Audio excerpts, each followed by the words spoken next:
Whenever we talk to the team at Understanding Ag, we inevitably talk about diversity. And we're going to do that today, but not just about plant and livestock diversity.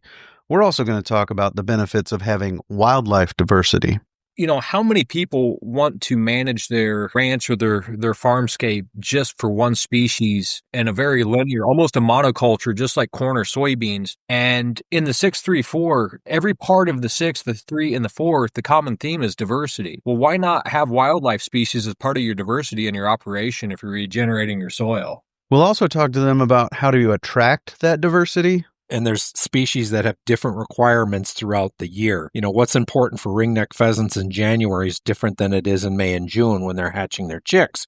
And how to capitalize on that diversity. And that was a really cool thing, but they have developed a complete agrotourism based on their ranch or their station. And it gives the option for folks to do what they want to do. So, hunting was part of that. Fishing's part of that. Bird watching was part of that. So that was really neat to see that in practice at large scale. All that and more on this episode 434 of the Working Cows podcast, brought to you by Understanding Ag. Welcome to the podcast that gives producers a platform to discuss and share paradigm-challenging practices. Practices that have increased the effectiveness of their operation and the joy that their families have received from this lifestyle.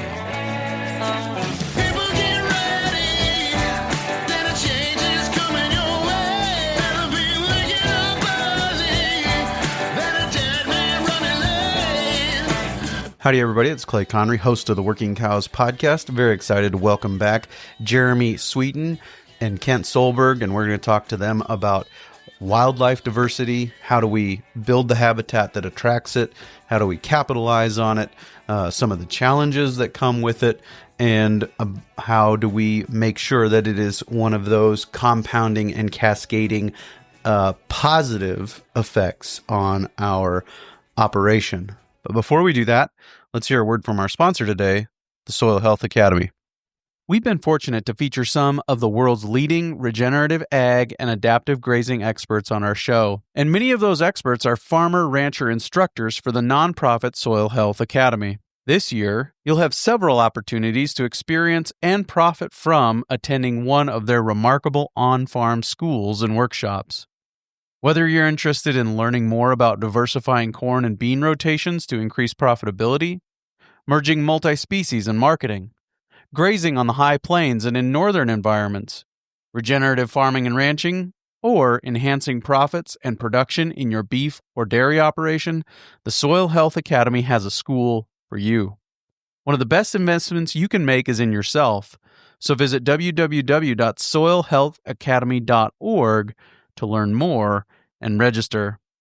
Financial assistance scholarships are available. Kent, Jeremy, thanks for joining me again on the Working Cows podcast. Welcome back. Yeah, thanks, Clay. Great to be here. Appreciate it. I appreciate the opportunity to have a conversation about wildlife, and I think that there's a tension that exists probably between agriculture and all of its various iterations and wildlife. And so kind of wanted to start off the conversation there, Jeremy, with you a little bit about your experience with some of the way that these two opportunities, because I think that's what they are, agriculture presents an opportunity, wildlife present an opportunity. We can flip our perspective and say they're both challenges, but they also are opportunities. So how do you think, or what's your experience kind of with the interface between these two opportunities of agriculture and wildlife? So a bit of a background, Clay, is I grew up first-generation farmer. I absolutely love being outside. My dad is a fisherman, a little bit of a hunter, a wildlife biologist, and got my love for the outside going. So as I've progressed down the path, I've gone down more the hunting path and enjoy that just as much as farming, and have experienced several different trips out west, Montana, Wyoming, Idaho. And the frustration comes when I look at those public ground grazing leases and even some of the ranches that are opened up for public hunting and see the effects of poor grazing management and how that is very negatively impacting wildlife. And, with my work with understanding ag and understanding adaptive grazing, there's got to be a different way. So that's where these two worlds have met. Sure. And Kent, your kind of background as well related to this topic. What is kind of your shape your thinking on these things?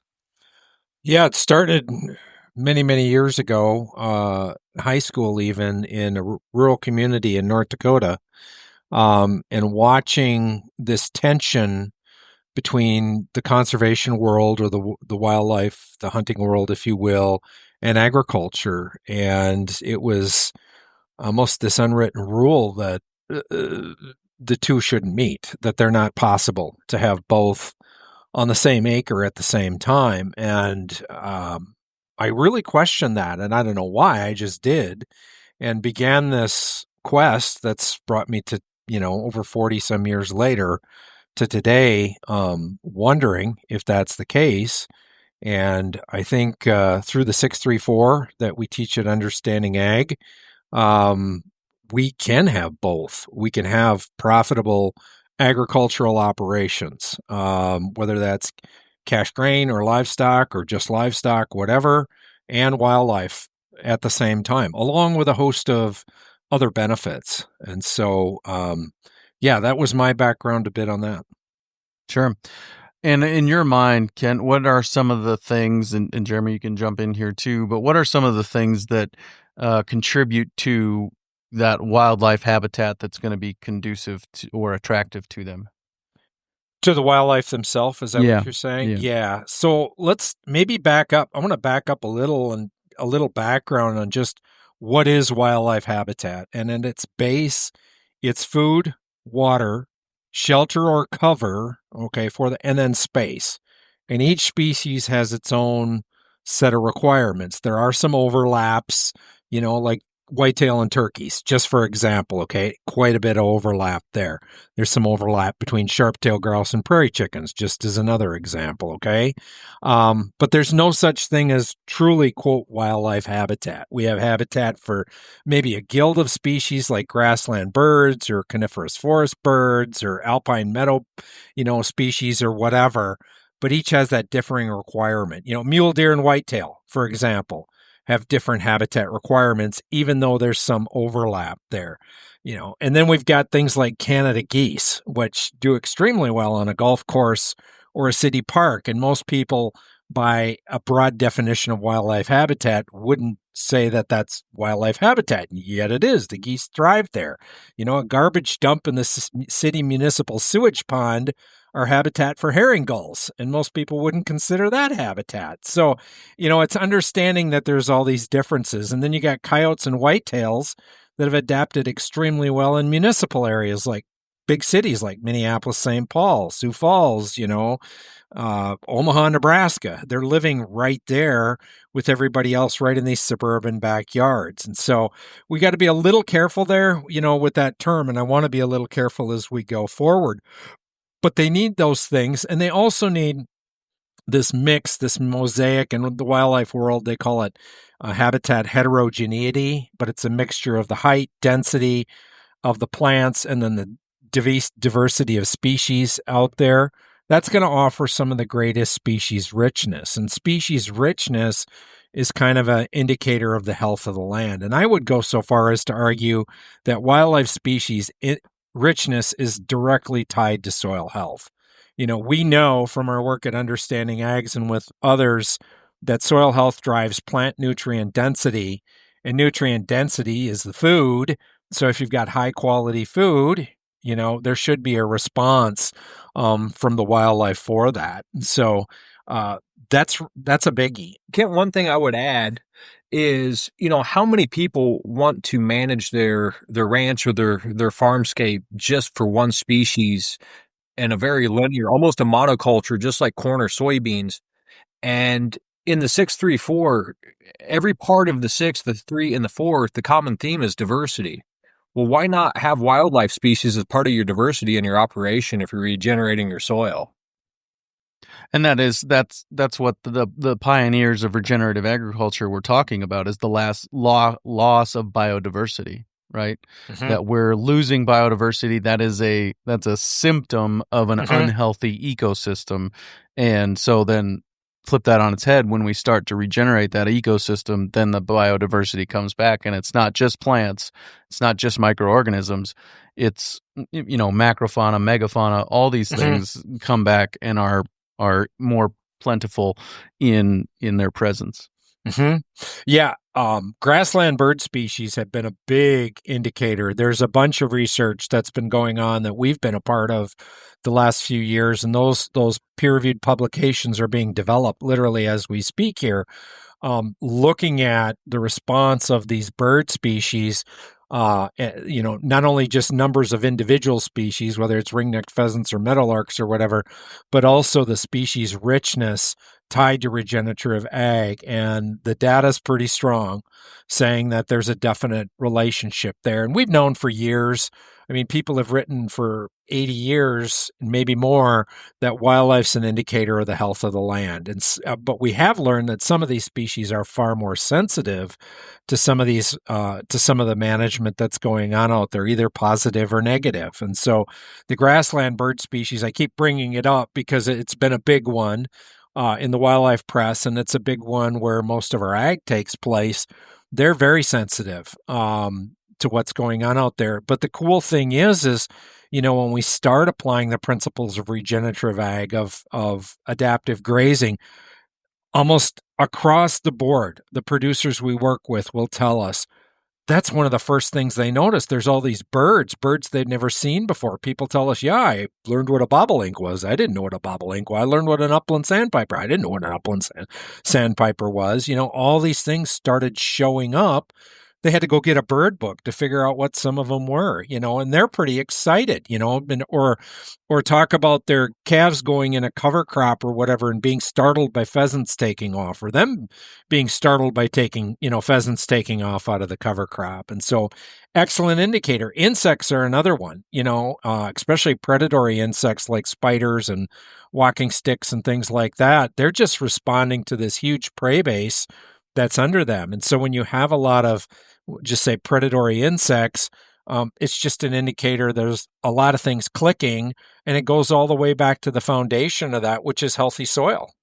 Yeah, absolutely. One of the things that I wonder about, just kind of on connecting, piggybacking on what you said there about the presence of whitetail and Canadian geese in urban areas or golf courses or whatever we're talking about. I wonder if, and this, kind of step on some toes here probably, but if we're not putting pressure on them out of these once prairie ecosystems that are now monocultures, and we're pressuring them back into these more urban environments, because there is probably in some cases more biodiversity there, more opportunity to find the forages that they're looking for and the cover that they're looking for in some of those places than there is out in some of our agricultural contexts, which have become monocultures during only a short growing season and then bare soil for much of the year. So do you think that that's playing a role, or is there any evidence that that's playing a role? That's part of it. It's one of those things, like the old movie said, you build it and they will come kind of thing. And sometimes it's intentional, sometimes it's not.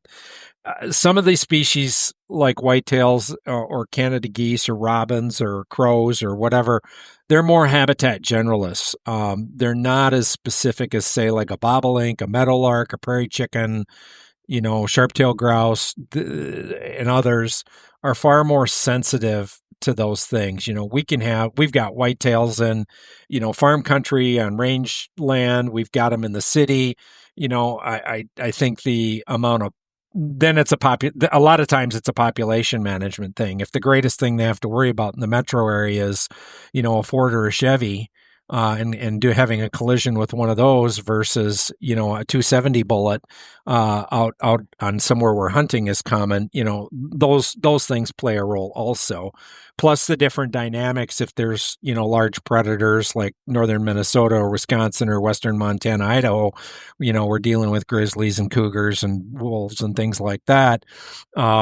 that's a whole different dynamic that plays into that also. But some of it's just, they're habitat generalists. They don't need, they've done aerial survey work on whitetails in urban areas and see them lying down in the median of the road right away, in, the cloverleaf exits off the interstate, 20 feet away from the edge of the fence and somebody's, they're just right there. They've adapted extremely well. Same with coyotes, they're picking off house cats and eating the dog food on the back porch and digging through bags of garbage. And raccoons, another one, they're habitat generalists. So they're highly adaptable and it works really well for them.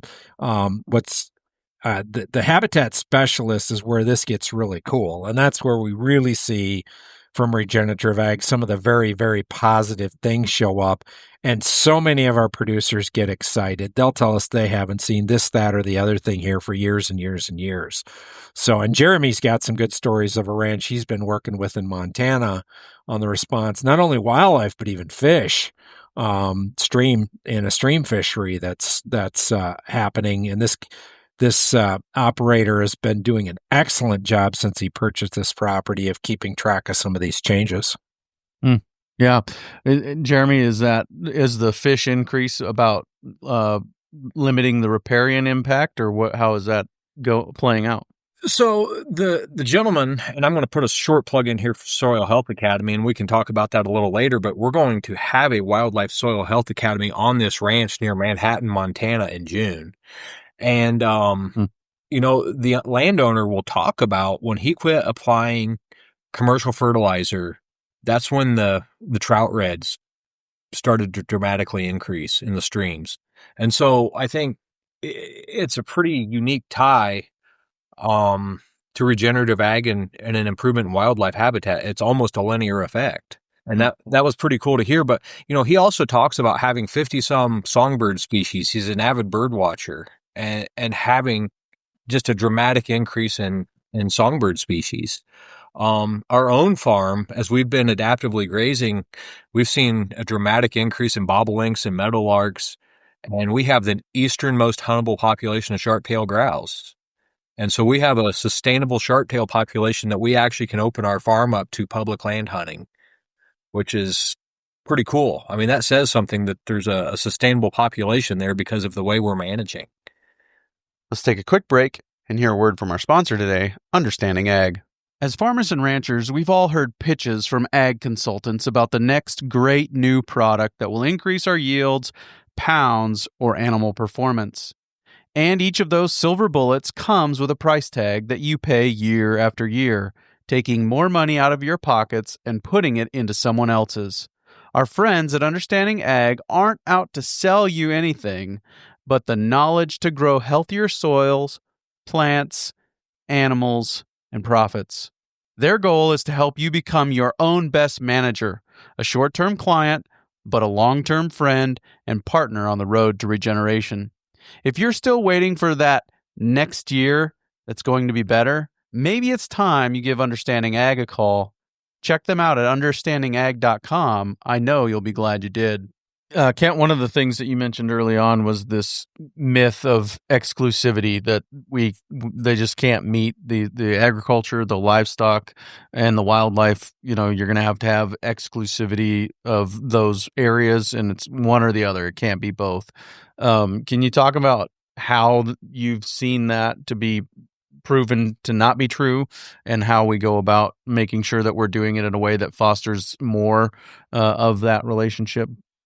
I think one of the quickest ways, a couple of the quickest ways in a grazing or, a ranch setting, moving to adaptive grazing, you're going to be creating this habitat heterogeneity. You're going to be building species diversity. You're going to have this mix of different heights and densities and there's species that have different requirements throughout the year. What's important for ringneck pheasants in January is different than it is in May and June when they're hatching their chicks, and where those need to go. Just as an example, those things just really start showing up. We hear people over and over, even my own place, and I have a wildlife background. That's where I spent a lot of time before I began farming full time, and it was stunning even to me to watch the increase in diversity and in the numbers of species over and over and over again just show up on my place. It's been really cool to see that we can have both on this ground. Another is when folks start using things like complex cover crops, particularly in the corn belt of the country, eastern South Dakota, Illinois, Nebraska, especially southern Minnesota, Iowa, eastern South Dakota. Just they talk about the pheasants that show up like crazy in these places. Even Gabe's talked about complex covers going into winter, and deer come from miles and miles and miles and pour into that. And so, and we hear it on ranches all over. Burke Teichert, who we work with, talked about it on ranches out west, and it creates a whole new set of opportunities for these land operators. Yes, there's potential for conflict, and I've spent a lot of time working in that arena too. And there's always going to be challenges, keeping the elk out of the hay pile and the deer out of the silage bag. And I get that, and I've got a lot invested in that and dealing with those things. But at the same time, if we, can we turn it into an opportunity? How can we turn it into an opportunity? And I think, whether you're in the Midwest or out, further out west, and you got sizable acreage, I've seen people turn it into hunting opportunities on just a 40-acre parcel. And I've seen people do it, running 30, 40, 50,000 acres. So it's just adapting to the situation. And knowing that, particularly for the large ruminants, not so much for the birds, unless it's a goose problem or something, but for the large ruminants, to turn that into a hunting opportunity, and that you have to do that. You have to manage both. You're going to manage the habitat, whether intentionally or by default, using the 634, okay? And then you're going to have to manage how attractive your property comes. We've had some people in like Illinois and Indiana, literally every deer for miles around shows up there because the nutrient density on their crops is so great. It's like, a telegraph going out, or a text message, or an Instagram going out, every critter in the countryside showing up there. And so you got to be prepared to manage it also. So like anything like this, every change comes with challenges, but boy, talk about a huge opportunity that we don't just have to look at it as something completely separate. And this question is for both of you. What's the best way to manage that when you make that ecosystem so attractive to these deer or whatever the species is? What's the best way to manage that, or what are some good ways? Maybe both of you can give examples of good ways you've seen this managed well. So what I think about is trying to mimic those native prairie ecosystems that we often base our regenerative ag picture off of, all the diversity that they had there. And, I understand that overpopulation, or a short-term overpopulation of especially ungulates, can be a pain in the rear, right? But getting that other animal impact out there as part of your regeneration process is a big deal. And, my own experience has been, as we've been adaptively grazing and working towards rebuilding and restoring our soils, the forage quality, higher bricks because the soil's functioning, and the yield also increase. So as that whole process comes together, there's more, in our case, more white-tailed deer out there, but there's also more forage there. And so, it's kind of a check and balance system. As those more animals come in, there's also more yield. And I don't think, as a farmer, I see a decrease in yield at all. There's plenty of feed for the cattle out there. So that's my take on it.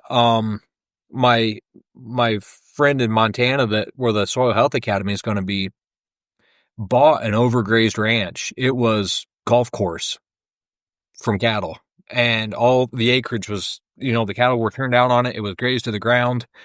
And as he's rebuilt and restored that ecosystem, he's collected antler sheds over the last 7 or 8 years. And it started off with 2 or 3 sheds, and now he's up to 70 some sheds. And they proportionally get bigger year in, year out as that regeneration has happened. So that's been an interesting timeline to watch. So I guess it just depends in the eye of the beholder, that are they going to look at the increased wildlife as a negative or a positive? And I think anybody seeking opportunity will see that as a positive.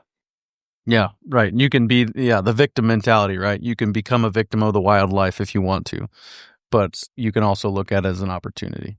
It can be a huge opportunity for several operations. It has become the way for adult children who want to come back to the ranch, a way to create another income stream, a very powerful income stream that can lead to other creativity on other income streams.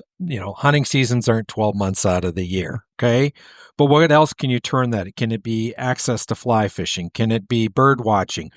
I don't know that a lot of farmers and ranchers understand the zeal that bird watchers have for pursuing their hobby and are willing to travel, and just to see X, Y, or Z, and check it off their life list. That's a big deal to, it's kind of like the mountain climber, got to climb that next mountain, sort of thing. So it can be absolutely huge. And for a farmer ranch struggling to figure, especially a ranch thinking about transition, they're like, okay, cattle prices are great right now, but we might be in a drought, and I'm 62 or 65 or whatever, and the kids are thinking, some of them want to come home.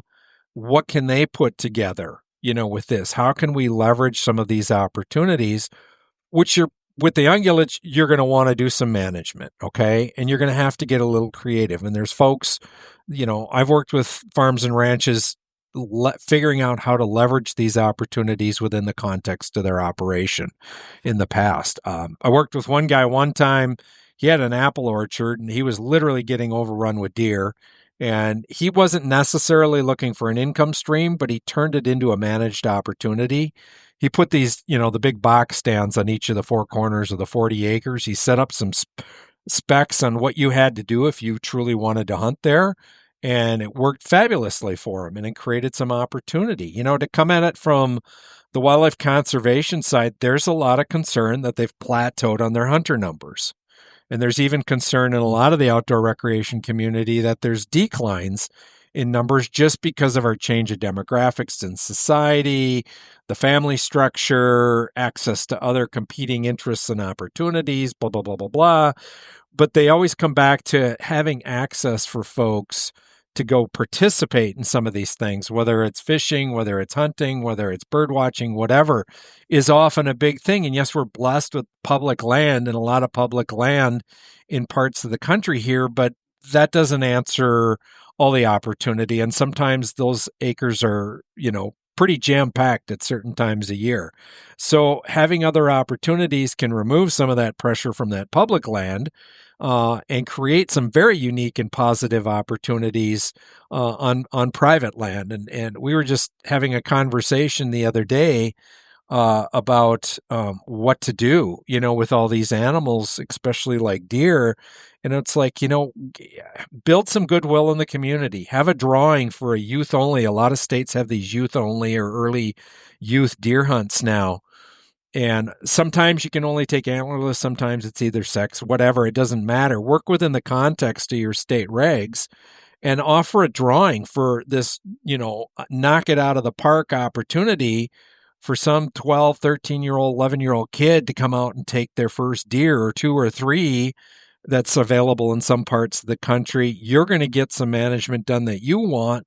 It can build some goodwill in the community. You can work with, local groups to promote this, and that's just one small way. And then it may be a way to attract other business. They're out there with their 11-year-old, and they take a couple does, but they see the 180 point, 180 score buck out there, and they're like, whoa, I want a chance at that. And so now they start having conversation about the paying side of things. So, and I know not everybody can do that, and that's fine, but it does take some pressure off.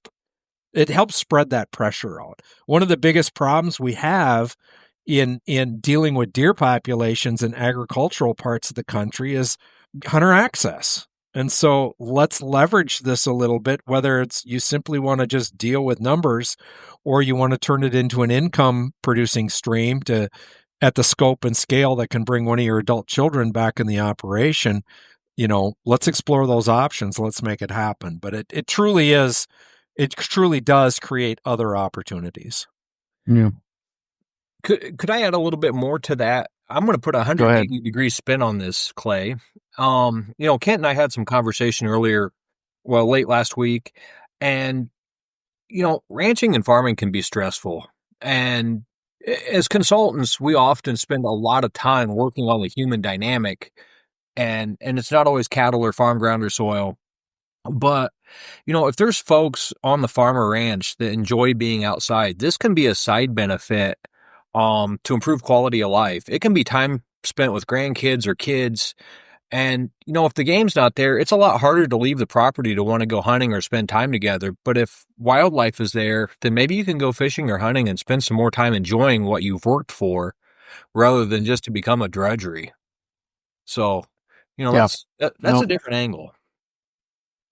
Yeah, I know so many families where hunting is such a big part. I mean, if it wasn't for hunting season, I don't even know that a lot of these farm and ranch families see as many of their family as they do on Christmas, Thanksgiving, Easter, 4th of July, Memorial Weekend, whatever, as they do on the opening weekend of pheasant or deer season. Good grief. It's like, people come crawling out of the woodwork that you'll never see anywhere else.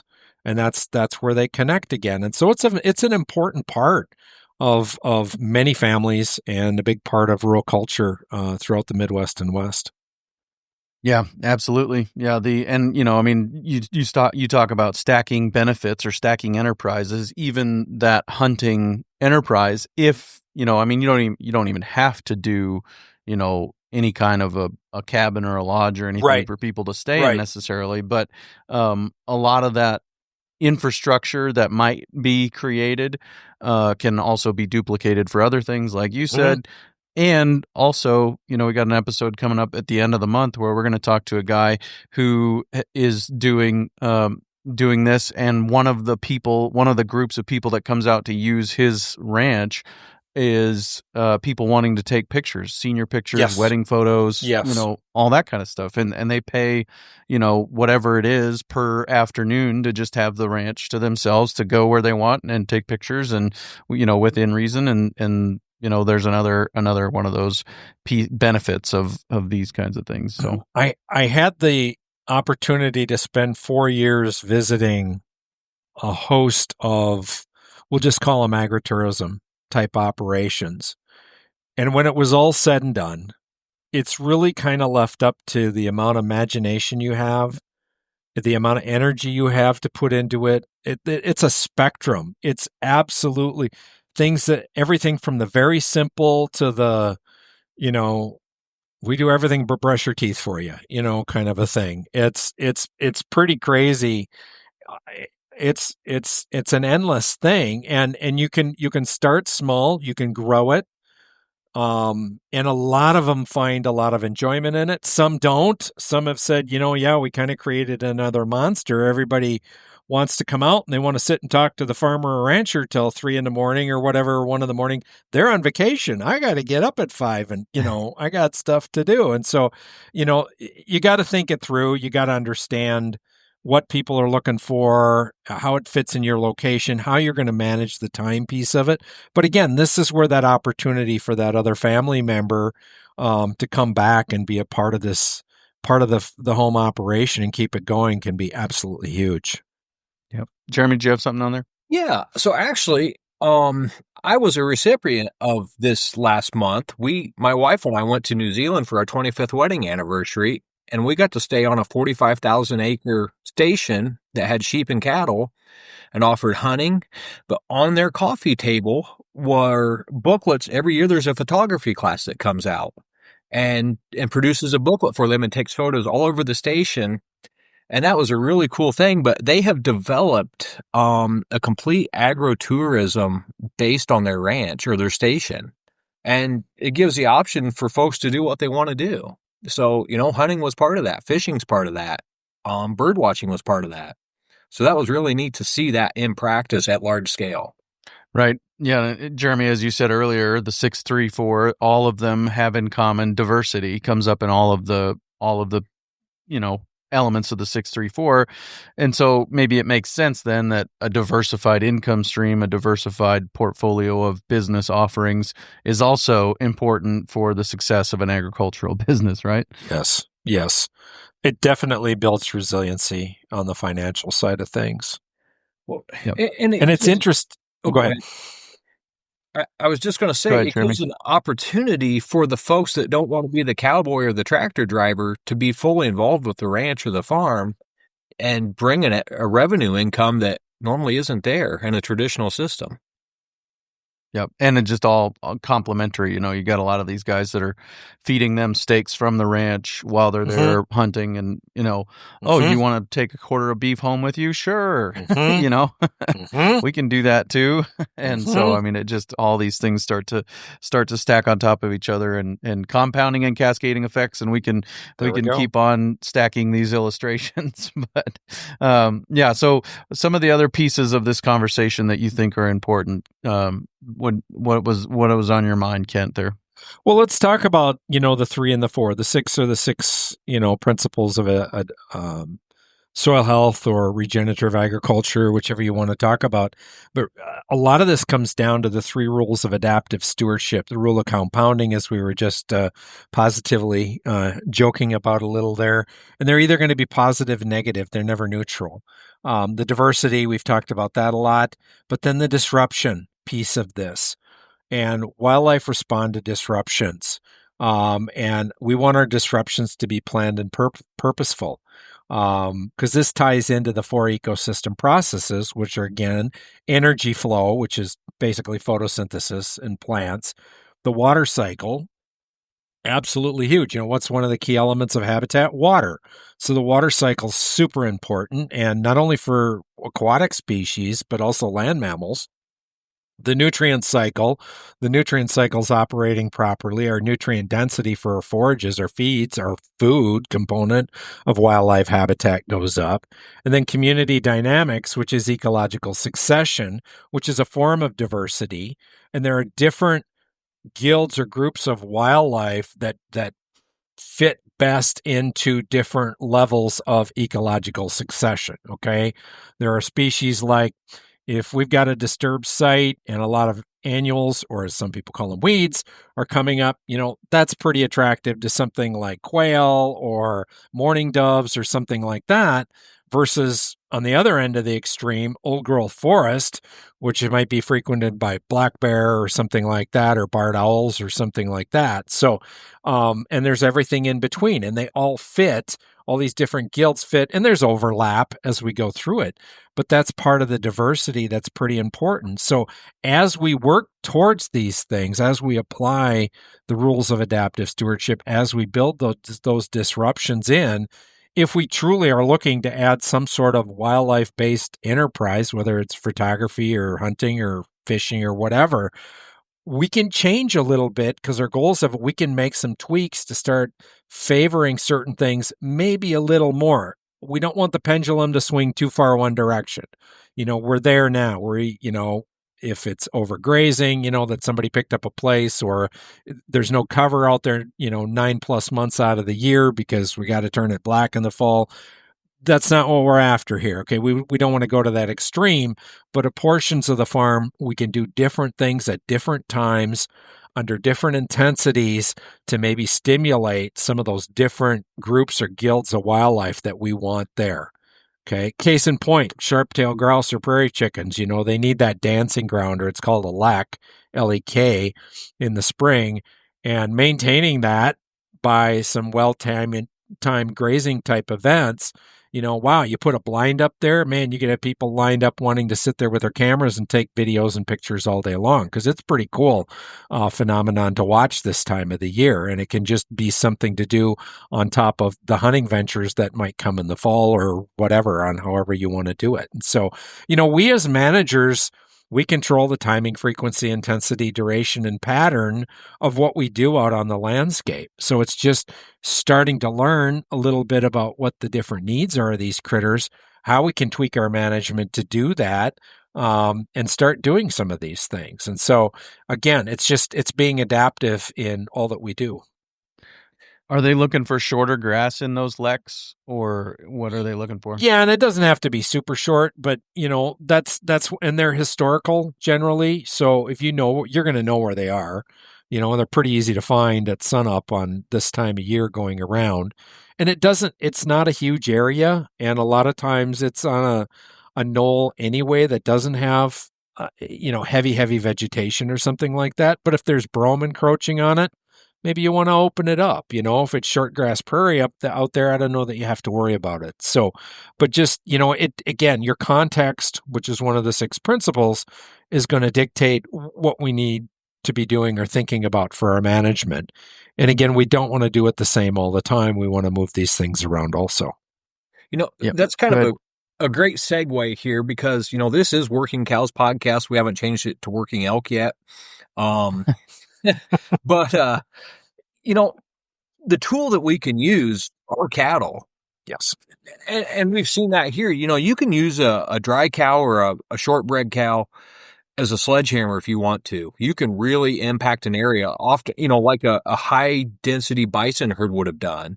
Or you can use those stalkers and just top something. So, that really still comes back to that adaptive grazing piece, but don't underestimate the power of the livestock that you have in your hand to use across that landscape. Yeah, no, absolutely. Appreciate that. Yeah, and you mentioned earlier, Jeremy, this Soil Health Academy that's happening in Manhattan, Montana, which if you don't know is just west of Bozeman, probably one of the more beautiful parts of Montana. And, as of right now, Fernando Falomir, Burke Teichert, Jeremy Sweeten, Kent Solberg, on this call today will be there, and so quite an opportunity to have those people with you at the Soil Health Academy, learn from them, and go out. As again, I always say when I talk about Soil Health Academy, the thing that just really drove home for me is the intentionality with which they will help you become a great observer.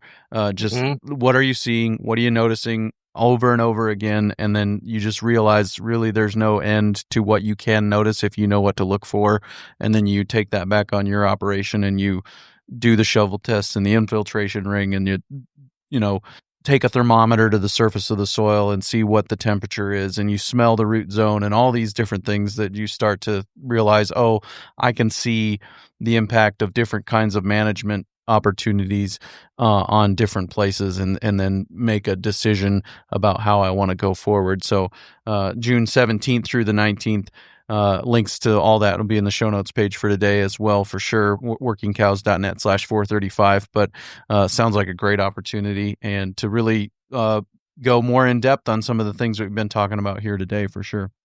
For those landowners that want to manage for multiple goals, want to manage for multiple income streams, what an opportunity to come and learn how to help you do that. If you're thinking about bringing, again, that next generation in there, or if you're already doing some of this stuff, how to take it to the next level. There's a lot of outfits out west that also do outfitting and guiding, and this can just build on top of that.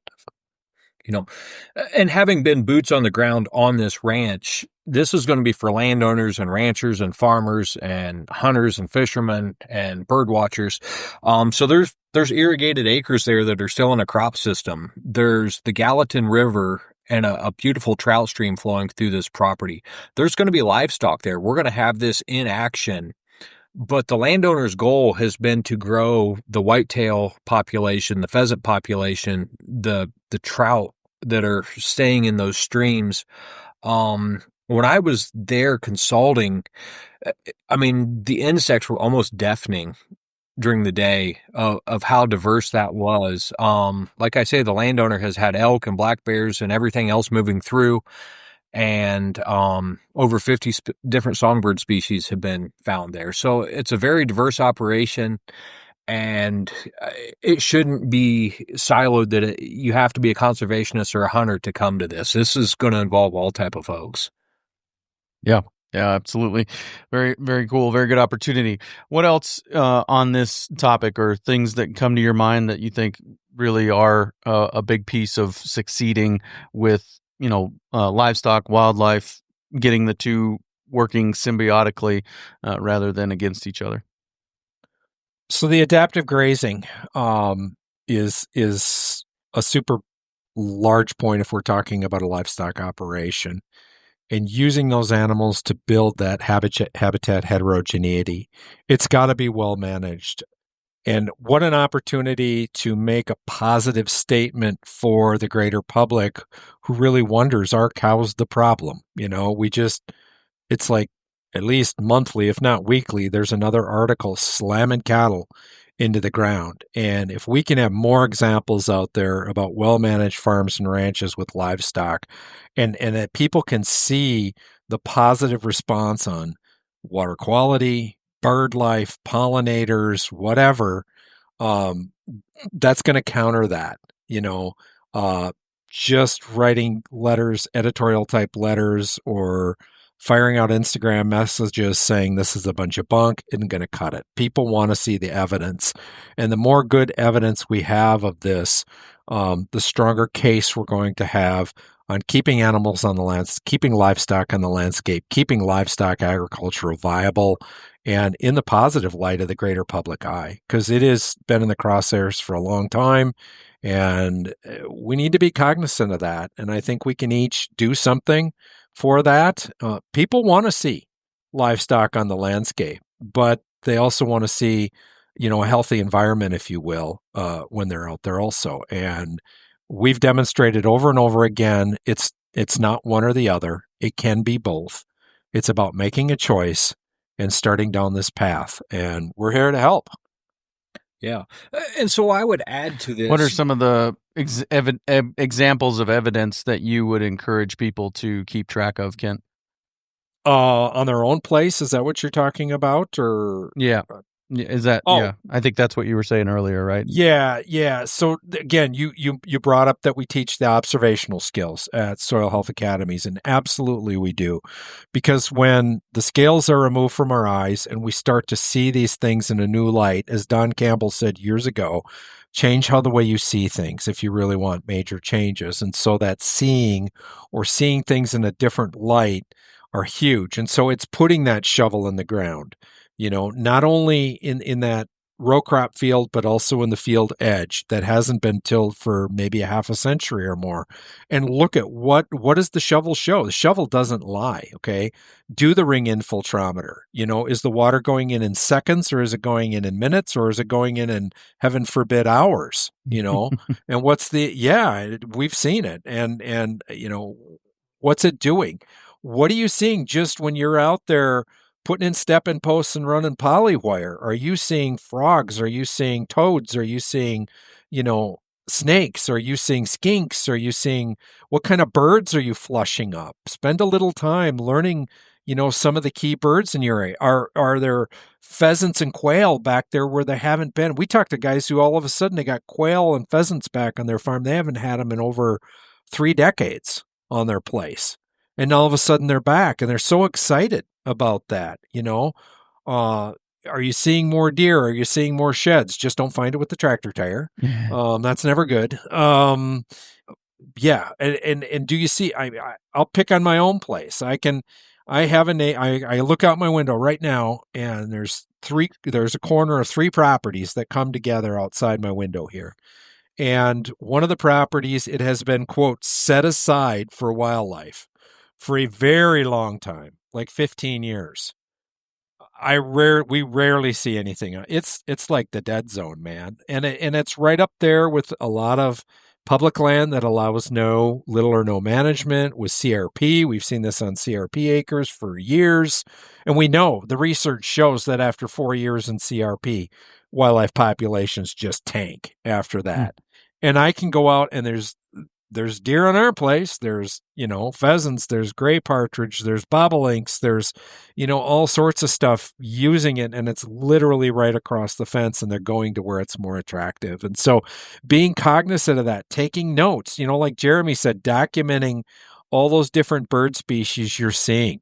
There's apps on the phone you can use. You can go old school and get a bird book, whatever. There's lots of ways to do this stuff. And spring's a great time of year to do this because a lot of the males have their breeding plumage on, so they're a heck of a lot easier to identify than those little brown birds that are all the females trying to camouflage themselves from the raccoon or the fox. So Yeah, and bird calls. I mean, you can learn bird calls, even if you learn a couple a year, and add to that knowledge base, as well as monitoring plant diversity. Oh, good grief. I've got, last spring for us, we documented 2 new native plants on our place that we hadn't seen before. And it's like, I'm always looking for what's new this year, what's going to show up that's different, what's adding to that diversity out there. So keeping your eye open for all those things. And it opens up a whole new, farmers and ranchers tell us this makes farming and ranching fun again. It makes it exciting again. I'm learning new things. I'm seeing new things. My brain's active. I'm sharing it with my grandkids, with the nieces and nephews, whatever. It's just opened up a whole new world and a way to enjoy my operation that I never have in the past. Yeah, I just watched Gabe Brown's TED Talk that he recently gave, and he said, I had the perspective before I made this shift of what am I going to kill today? Yes. And rather than now, my perspective is how can I get more life onto my operation? Life. And that's birds, that's wildlife, that's microbes, that's, all these things. We're trying to promote that life. And, you talk about learning the bird calls. If you have a bird survey done on your operation, as I understand it, that's how they do it. They sit there and they listen and they know what they heard and they write it down. This is what I heard. So that's oftentimes an easier way to do it. And the last thing I'll say before I let Jeremy jump in here is I've always asked my wife, why is it that the male human species is the only one that's uglier than the female species? Every other species, the male species God has a sense of humor. Yeah, more beautiful than the female. Yeah. So anyways, Jeremy, what were you were wanting to jump in there a bit? Clay, how do I top that? I mean, you're trying to line there, buddy.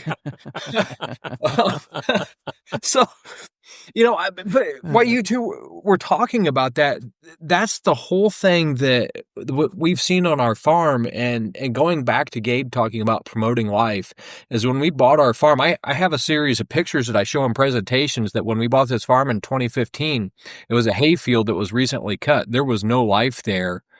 And I have a picture in the same field from last fall that shows a stockpile pasture with cow-calf pairs out there, but on the back of the mama cow were like 8 cowbirds eating insects. And, it doesn't have to be a harvestable game species to be very valid to the entire ecosystem, that whole circle. Yeah. So, just as a consultant, people will ask me, well, how do I get started? Well, it takes test areas on your farm, do those test strips, do a grazing trial on your ranch, do something. But one of the first easy indicators after sticking a shovel in the ground and looking at the aggregation is look around and see what wildlife is there. That's such a key indicator because they know so much better than you do. So that's my take. Yeah. That's a great point, Jeremy. And I think that is a kind of connected back to something that you said earlier, that the production is outpacing the demand. When we start to manage regeneratively, the production outpaces the demand. And yeah, we've got more wildlife, but there's more grass here than they can eat, and so the cows still have plenty, or whatever species it is still has plenty for them. And then the other thing on top of that, kind of what you were just saying, is you've got these other species that are coming in that aren't necessarily harvestable species, but they are reducing the parasite pressure, whether they're predator insects that are eating unbeneficial insects, or they're birds that are eating non-beneficial insects. And that's kind of taking that weight off of those cows and allowing them to thrive more and maybe have less of a nutrient demand that they're trying to meet from all the parasites and other things that they've got going on. So yeah, it's again all connected, and it's really really fascinating when you start to think about it, for sure. Really appreciate that. It really is. And we continue to learn all the time. And, I'm a believer in learning is a lifelong process. And when we stop is kind of a sad day. And so if we can keep learning, and there are people that have gone out of their way to put up, for example, nesting structures for barn swallows and tree swallows, because they're voracious foragers on flies. They will follow those cattle around in flocks, picking off flies. Yeah. And I mean, you're one of the best things you can do for your cattle.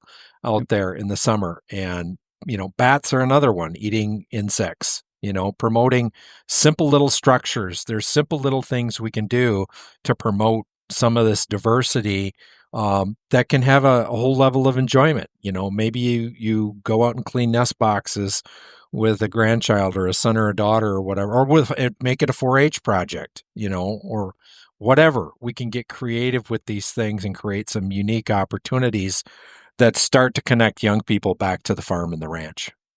Yeah, everybody at my house has the spring fever, and they're wanting to be done with homeschool and get out into the outside. And so we're this sounds like a homeschool project. Yeah, man. Exactly. Yeah, start a bluebird trail. Yep. Yeah, put up pairs of houses, and they can keep the data and do the math, turn it in, write a report, turn it into a 4-H project. Perfect homeschool project.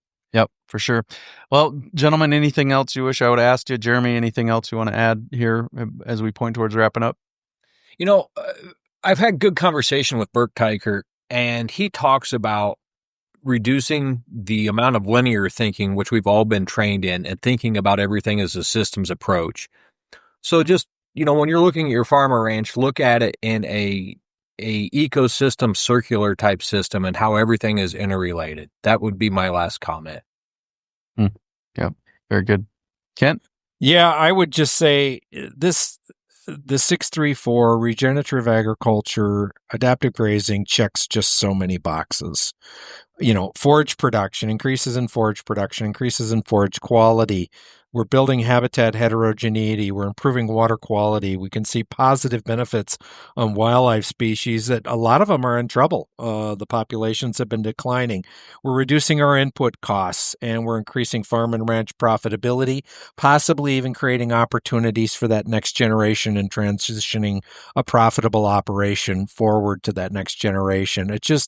There are just so many boxes that get checked here, and literally spending a career digging into this and working on this, it's hard not to be passionate about it when you see the positives that come from this. And so if anybody's struggling with where to begin, please reach out. We're here to help. We want to help. We want to move you forward on this stuff. Very good. Kent, Jeremy, thanks for your time today. Thanks, Clay. Thank you for the opportunity.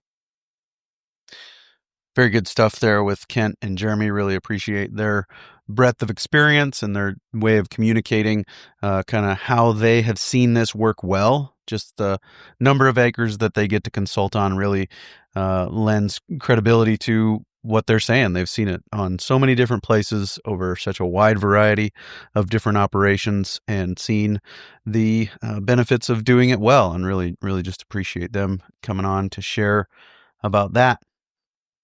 Coming up next on the Working Cows podcast, looking forward to sharing with you a conversation that I had from Dalton Darnell of 310 Ranch Life, probably where you're familiar with him, but also he's got a new podcast out called The Art of Suffering, where he talks about how he has the lessons he's learned from dealing with an autoimmune disorder and how he has learned to suffer well, and the value of community and friendships, and of course his relationship with God in all of that. And so we're going to talk to him about that on the next episode of the Working Cows podcast. We'll look forward to sharing it with you soon.